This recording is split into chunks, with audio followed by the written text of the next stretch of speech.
पुणे नसरापूर इथे जी घटना घडलेली आहे, ज्या 3 वर्षाच्या चिमुकलीवर बलात्कार केलेला आहे ज्या नराधमाने आणि तिची हत्या केलेली आहे, त्या गोष्टीचा निषेध करण्यासाठी आम्ही इथे सर्व महिला भगिनी जमलेले आहोत। आम्हालाही वाईट वाटतं की प्रत्येक महिन्याला आम्ही यायचं, कॅन्डल मार्च करायची, आम्ही निषेध आंदोलनं करायची। आता हे कुठेतरी थांबलं पाहिजे। हा महाराष्ट्र छत्रपती शिवरायांचा आहे, जिथे महिला माता भगिनींना मान सन्मान आणि सुरक्षा होती।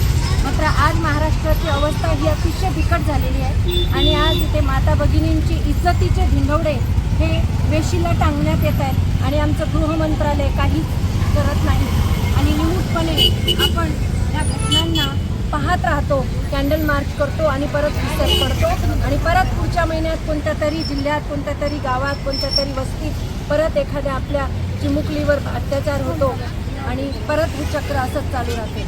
मात्र ह्यावर उपाय एक आहे की कायद्याचा धाक असला पाहिजे। जर कायद्याने शिक्षेचं योग्य शिक्षा आणि लवकरात लवकर शिक्षा जर त्या गुन्हेगाराला दिली तर कुठेतरी वचक बसेल आणि या घटनाही थांबतील। जय हिंद, जय महाराष्ट्र। तुम्ही बोला।